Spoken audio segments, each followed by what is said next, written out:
à tous, j'espère que vous allez bien. Je suis très contente de vous retrouver aujourd'hui pour les énergies de votre mois de février 2025. Alors, cette vidéo s'adresse à vous, si vous êtes poisson, si vous êtes ascendant poisson ou si vous avez votre signe lunaire en poisson, quel que soit votre signe solaire. Alors, nous allons voir ici donc pour ce mois de février quelle est la tendance, l'énergie dominante sur février pour vous en tant que poisson. On regarde les principaux domaines de vie, à savoir la vie émotionnelle et sentimentale, la vie active et professionnelle, le plan matériel et financier, et nous terminerons par ce qui pourrait se passer de surprenant ou d'inattendu pour vous les poissons sur ce mois de février. J'ai repris, donc comme je vous l'avais dit dans les guidances du mois de janvier, que j'allais le faire à partir de février. Donc ici, j'ai repris l'énergie qui est ressortie pour vous pour le mois de février dans la vidéo de votre premier semestre, pour le premier semestre 2025. Donc je vous mets le lien de la vidéo juste ici en haut. Vous avez l'énergie du 3 d'épée. Donc c'est pas une énergie qui est évidente. Le 3 d'épée, dans l'énergie qui vous entoure, c'est une énergie qui peut amener à une forme de frustration, une insatisfaction, une déception, quelque chose qui déçoit. Voilà, on est dans cette énergie-là. Alors je ne vais pas m'attarder là-dessus. On va développer et voir en profondeur ici, domaine par domaine, l'énergie qui ressort pour vous les poissons sur ce mois de février. On regarde pour commencer la tendance, l'énergie dominante. On a l'ermite et la reine de coupe. Bon, c'est intéressant. Je suis très contente que vous ayez la reine de coupe par rapport ici à ce 3 d'épée. Pourquoi? Parce que la reine de coupe, elle est en capacité de recevoir, d'accueillir, de comprendre aussi ses émotions, ses ressentis. Donc ça, c'est plutôt pas mal parce que ça vous permet de gérer justement l'énergie de ce fameux 3 d'épée. Alors on a l'ermite et la reine de coupe. Donc ici, l'énergie du mois de février, pour vous, c'est une énergie qui peut vous amener à vouloir vous mettre un petit peu à l'écart, à vouloir vous mettre un petit peu en retrait. J'aurai une autre interprétation, mais j'y reviendrai après. Avec l'ermite, on a besoin de s'écouter penser. C'est ce que j'aime dire avec cette carte-là. Pour moi, l'ermite, c'est s'écouter penser. Il y a vraiment cette notion de remise en question. Le mois de février, c'est un mois où on réfléchit, on analyse, on cherche des solutions, on cherche des réponses, on cherche à comprendre aussi peut-être ce qui est vécu, ce qui est ressenti, plus précisément sur un plan familial par rapport à votre vie sentimentale, votre conjoint, votre femme, votre mari, ou par rapport à un membre de la famille, de la fratrie. On va ici parler de réflexion, de remise en question. Pour d'autres ici, ce mois de février, c'est un mois dans lequel on peut se sentir un petit peu seul. C'est pas forcément une solitude qui est choisie, ça peut être une solitude qui est plutôt subie. Et là, on voit qu'avec la reine de coupe, c'est toujours pareil, on est sur une reine ici. Donc, on reçoit, on accueille, on comprend. Il y a cette capacité ici, de par l'énergie qui vous entoure, à pouvoir mettre des mots sur vos mots. Vous voyez? Mettre des mots MOTS sur vos mots MAUX. Donc on va voir. On commence par la vie émotionnelle et sentimentale pour vous les poissons sur ce mois de février. Bon. Ah, c'est intéressant. Alors, que ce soit émotionnel dans ce que vous ressentez, ou que ce soit pour votre vie sentimentale, vie amoureuse, voilà, ce que je vais vous dire, évidemment, vous prenez ce qui résonne en vous, vous laissez le reste de côté. Pour certains d'entre vous, ça parlera simplement de vos émotions, de vos ressentis, et puis pour d'autres, ça parlera d'un relationnel amoureux, amical, ou peut-être familial. C'est intéressant parce que là, on a une belle évolution ici. On voit qu'il peut avoir été question sur les semaines ou les mois précédents d'un changement très important en vous émotionnellement ou dans le cas d'une relation. Il a pu être question de la fin aussi de quelque chose. La fin d'une situation, la fin d'une relation. Avec la carte du cercueil, généralement, il y a quelque chose qui s'arrête, qui se transforme ou qui change. Alors, bon, on a vu qu'il y a des choses ici avec le 3 d'épée qui ne sont pas forcément bien vécues, mais c'est intéressant parce que là, on a une belle évolution, une évolution plutôt bénéfique et positive. Parce que déjà, l'énergie de la cigogne ici, elle représente, à elle toute seule, une notion d'évolution, de progression, de changement, d'évolution, voilà, on a une énergie qui est quand même plutôt positive ici. Il y a un gros changement et il y a possiblement aussi quelque chose qui se termine bien. Donc ça peut être par rapport à une personne, ça peut être aussi tout simplement dans ce que vous ressentez en vous ou dans un grand changement qui s'opère à l'intérieur de vous. Il a pu être question de blocage et là on voit qu'il y a possiblement l'opportunité, la possibilité d'une évolution avec ici un changement. Il est possible également que certains ou certaines d'entre vous avaient prévu de déménager ou d'emménager ensemble et que ça s'est pas forcément fait au moment voulu et que peut-être là, ça se présente à nouveau. En tout cas, globalement, on a quand même quelque chose qui se termine, mais quelque chose qui se termine bien pour vous les poissons, sur la vie émotionnelle et sentimentale, donc c'est plutôt pas mal. On va regarder avec le tarot. Ici, on a le 8 d'épée, on a l'impératrice et les amoureux. Ok, alors là, le 8 d'épée, on voit bien que ici, il peut avoir été question à un moment donné, parce que ça peut correspondre aux énergies des semaines passées ou des mois passés. Et vous entrez dans le mois peut-être encore avec cette énergie-là. On voit que là, avec le 8 d'épée, en fait, il y a peut-être une forme de déni quelque part, ou de non-acceptation par rapport à un changement, par rapport à quelque chose qui est ou qui a été annulé, ou concernant la fin d'une situation. Et là, on voit qu'avec le 8 d'épée, on ne veut pas le voir, on ne veut pas l'entendre, on ne veut pas en entendre parler, et ni le reconnaître. Voilà, c'est quelque chose qui n'est pas accepté. C'est intéressant parce que là, on a une possibilité d'évolution. L'impératrice, c'est quelque chose qui croît, qui grandit, qui se crée, qui se matérialise petit à petit avec le temps. Donc il y a cette possibilité ici de pouvoir faire grandir quelque chose. Je sais pas, ça peut être en vous, ça peut être aussi par rapport à quelqu'un. J'ai parlé quand même ici de progression, d'évolution. Ça concerne un couple, ça concerne une relation. Si c'est pas amoureux, hein, avec les amoureux, ça va parler aussi d'un relationnel qui est autre. Hein. Mais de ce que je vois, il y a quand même cette idée que les choses partent de vous. Je ne sais pas s'il y a une prise de conscience par rapport à ça, parce que l'ermite pourrait vous le permettre. Cette prise de conscience que le fait de ne pas accepter un état de fait ne va pas faire avancer les choses. L'idée, c'est ici, j'ai l'impression, c'est vraiment le message pour vous les poissons, sur tout ce qui est émotionnel et sentimental, c'est de prendre conscience que vous avez la possibilité de créer quelque part quelque chose à partir de vous. C'est-à-dire que les choses partent de vous.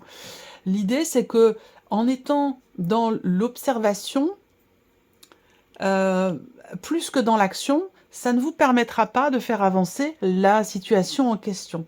Et que les choses, ici, avec l'impératrice, on crée à partir de soi. Donc, on se crée soi-même ces opportunités ou non. Ou alors, on crée soi-même aussi, peut-être, certains blocages. Il est vraiment question de ça ici. Il va s'agir de faire un choix, de prendre les choses en main, de faire un choix, de prendre une décision. Et cette décision, elle va vraiment permettre de se positionner, elle va vraiment permettre, cette décision ou ce positionnement, une évolution, une progression, un changement positif, ou le fait que quelque chose finisse par bien se terminer en fait. Hein. Voilà. Alors, on regarde la vie active et professionnelle. Tour et la clé. Bon, c'est bien, la clé. Ok. Alors, on a un résultat positif, un bon retour, une notion de succès et de réussite pour vous par rapport à une entreprise venant de votre hiérarchie. Pour moi, ici, avec la clé, on a clairement une porte qui s'ouvre. Donc, il y a peut-être aussi une opportunité, une possibilité, quelque chose qui se débloque pour vous, professionnellement parlant, soit dans les responsabilités que vous avez sur un poste qui est déjà existant, soit par rapport à votre hiérarchie. On peut avoir aussi quelque chose de bénéfique pour vous sur un plan financier par rapport à une administration, par rapport à un organisme, par rapport à une aide financière ou tout simplement par rapport à quelque chose possiblement d'administratif ou concernant votre entreprise. Donc, en tout cas, voilà, avec la clé, il se passe quelque chose d'important et généralement avec la clé, on a la notion de déblocage, de succès, de réussite. Donc voilà, c'est un bon mois pour vous, pour tout ce qui concerne vos projets, votre vie professionnelle ou vos activités si vous ne travaillez pas ou plus. Ici, on regarde avec le tarot le jugement. Alors ici, on peut parler d'une prise de conscience. Il peut s'agir ici d'un verdict ou d'un résultat. Alors ça peut être un verdict dans le cadre d'une procédure vis-à-vis de votre ancien patron, d'une ancienne hiérarchie, ça c'est possible. Le jugement va représenter bien sûr effectivement un résultat, une réponse, un retour, un verdict dans le cadre d'une procédure, mais c'est aussi une carte qui va représenter quelque part une forme de reconnaissance venant de votre hiérarchie pour certains d'entre vous, ou alors il est question d'une prise de conscience au sujet des responsabilités que vous avez ou au sujet de la manière dont vous vous investissez dans votre vie professionnelle. Bof, l'étoile. Reconnaissance ici, succès. Amis Poissons, le mois de février, c'est un excellent mois pour vous. J'attends de voir la dernière carte, mais je vois franchement pas ce qui pourrait venir ternir tout ça. C'est un excellent mois pour vous dans vos activités, dans votre vie professionnelle. L'étoile, pour moi, ici, elle représente vraiment la notion de reconnaissance, ici. Donc, on est vu, on est reconnu, et on a une forme ici de réalisation sur un plan professionnel ou dans ce que vous êtes en train de bâtir ou de construire. Donc c'est quand même ici une très belle énergie. Alors l'étoile, c'est également une forme de confiance, de sérénité. Donc peut-être que là, il y a une conscientisation ou une prise de conscience qui vous amène à vous sentir serein, sereine, à être peut-être rassuré, soit concernant votre manière de travailler, donc un bon retour de votre hiérarchie, soit concernant votre manière de vous investir dans vos projets, dans vos activités ou dans votre travail. Et la dernière, ben oui, bien sûr, le roi de denier. Donc là, voilà, il y a quelque chose qui est, qui est extrêmement positif pour vous au niveau de la vie active et professionnelle. Le roi de denier, ça va représenter l'idée d'être dans la gestion. Alors là, il est possible, si vous attendez alors, je vais trouver le terme, hein, il me faut le terme exact. J'ai l'idée, moi, dans la tête, mais voilà. J'ai pas été beaucoup dans le monde du salariat, donc je maîtrise pas trop le sujet, mais je connais les termes quand même, évidemment. Ça va me venir ici. Si vous attendez une promotion, voilà, une promotion, davantage de responsabilité, un changement de poste ou une évolution de poste. Pour moi, ici, le mois de février est tout à fait propice à ça, clairement. Par rapport à vos responsabilités, dans votre manière de vous investir ou concernant votre responsabilité, encore une fois, hein, ici, vous êtes vous gérez, quoi. Vous gérez, je ris parce que j'ai des expressions qui me viennent, mais bon, je vais pas les sortir ici. Vous gérez bien, hein, parce que le roi de denier, c'est quand même l'idée d'être dans la maîtrise de ce que l'on désire, de ce que l'on souhaite, ce à quoi on aspire ici. Il y a une forme de réalisation, quoi, tout simplement, personnelle au sein de vos activités, si vous ne travaillez pas, et une forme de réalisation dans vos projets ou dans votre vie professionnelle. Voilà, très bien. On continue. Le plan matériel et financier pour vous les poissons, l'étoile, le cavalier et la maison. Donc là, quelque chose vient vers vous, je dirais pas d'inespéré, mais quand même.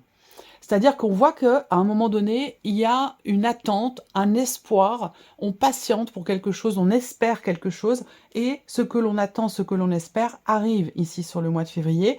Ça va avoir un rapport avec la vie familiale, ça va avoir un rapport pour d'autres avec un bien immobilier, que ce soit une maison, un appartement. Ici sur la carte, c'est une maison qui est dessinée, mais ça pourrait très bien aussi correspondre à un bâtiment ou un appartement. En tout cas, on voit que là, matériellement, et financièrement, parce que sur les finances, on peut avoir ici quelque chose qui soulage au mois de février, qui rassure, qui fait du bien et qui concerne le lieu de vie ou qui concerne peut-être la dimension familiale. Voilà, on est sur une énergie de mouvement au centre. Avec le tarot, on a le roi de coupe, le 5 d'épée et le 10 de denier. Bon, c'est très bien. Là, on voit qu'on a quelque chose qui bouge et qui avance dans une situation ou concernant quelque chose qui pique un peu. Avec le 5 d'épée, il peut être question d'une situation que l'on ne sait pas trop... On ne sait pas trop comment ça va finir. On peut parler d'une forme de dualité intérieure. On peut parler aussi là d'une forme de conflit intérieur également. Quelque chose une situation... Je pense que c'est un lien, là. Vous attendez, vous espérez, parce que ça, ce que vous attendez, ce que vous espérez, je pense, peut permettre de régler une situation conflictuelle, quelque chose qui crée des tensions intérieures. Et ici, on a de très bonnes nouvelles qui viennent à vous.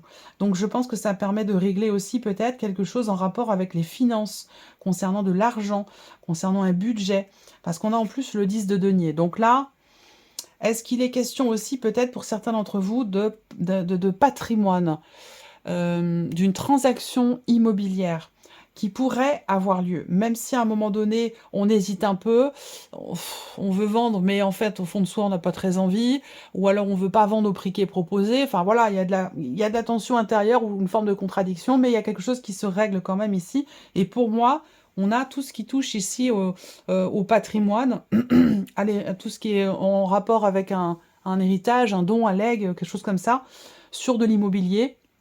Et on peut parler ici d'une transaction immobilière, c'est tout à fait possible. On termine avec la surprise et l'inattendu pour vous, les poissons. Alors, la surprise inattendue, ça va être un message que vous recevez. Ça va être des nouvelles que vous recevez. Donc, ça peut très bien être un email, ça peut être simplement un texto, ça peut être aussi un courrier, des documents officiels, pourquoi pas. En tout cas, la surprise inattendue, c'est vraiment ici une notion d'échange et de communication. Alors, on a le serpent.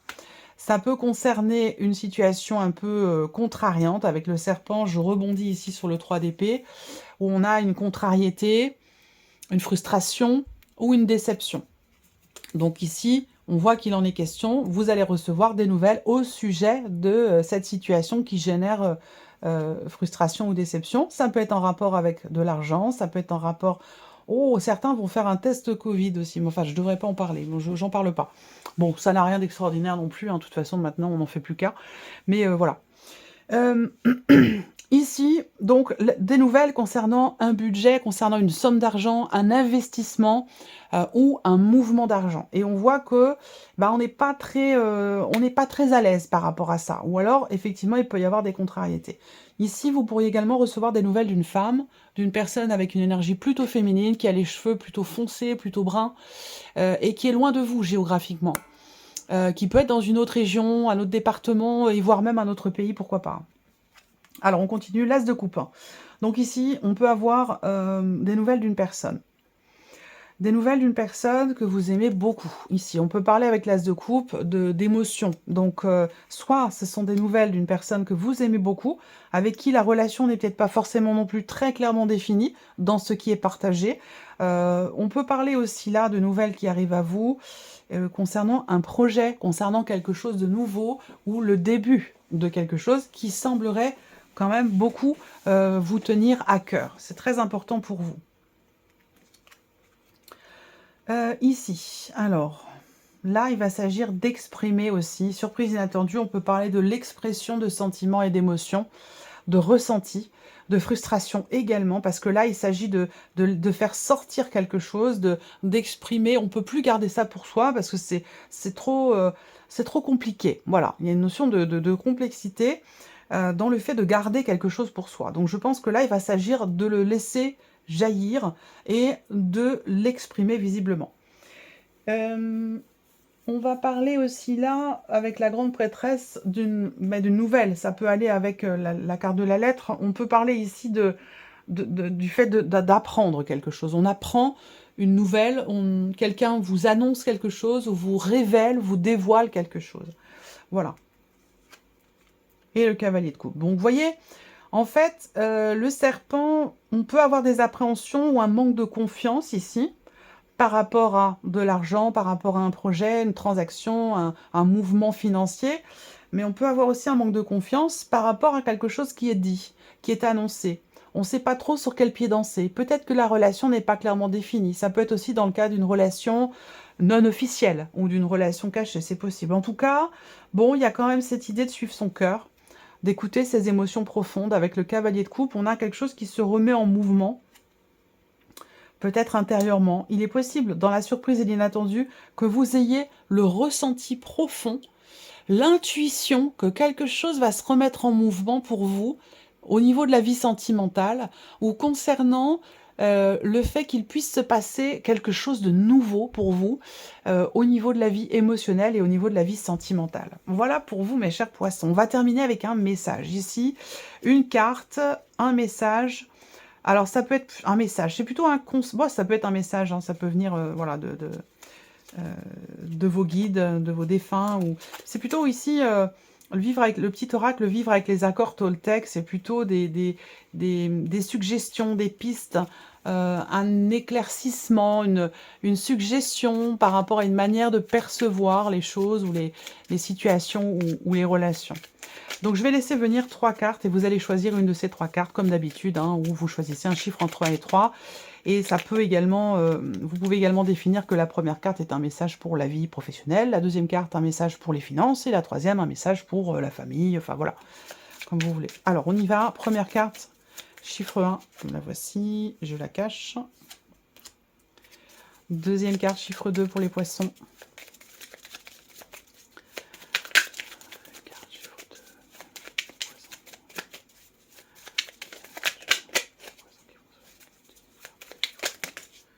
Ok.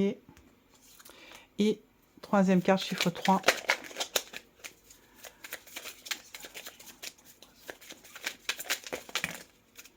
Non, ça fait trop. Troisième carte, chiffre 3. Ok, merci. Voilà. 1, 2, 3. Première carte, deuxième carte, troisième carte. On y va pour vous les poissons. Allez, la première carte, si vous avez choisi le chiffre 1. J'ai une part de responsabilité dans les tensions que je vis avec l'autre. En y réfléchissant attentivement, le conflit ne commence jamais à la première attaque, mais à la deuxième, quand je choisis de répondre à celle-ci. Eh oui, ça c'est intéressant comme piste de réflexion. Alors, si vous avez choisi la deuxième carte ou le chiffre 2, je sais que ce que j'imagine de la situation n'est pas forcément vrai. J'apprends à me questionner et me dire, peut-être qu'il a fait ceci pour une raison, mais peut-être qu'il a fait cela pour une autre raison qui m'échappe. J'accepte de ne pas tout savoir. Je peux imaginer des raisons tout en sachant que ce n'est que mon imagination. Eh oui. Si vous avez choisi la troisième carte ou le chiffre 3, je m'autorise à rester moi-même avec mon entourage. La plupart du temps, la peur du jugement des autres vient de ma propre peur d'être jugée ou de prêter des intentions négatives aux autres. Ces peurs sont bien plus grandes que ce qu'il en est réellement. Voilà pour vous, mes chers poissons. J'espère que cette vidéo vous a plu, que ce tirage résonne en vous. Merci à vous, merci de votre présence et votre fidélité. Je vous souhaite un excellent mois de février et on se retrouve très bientôt pour les prochaines vidéos. Au revoir.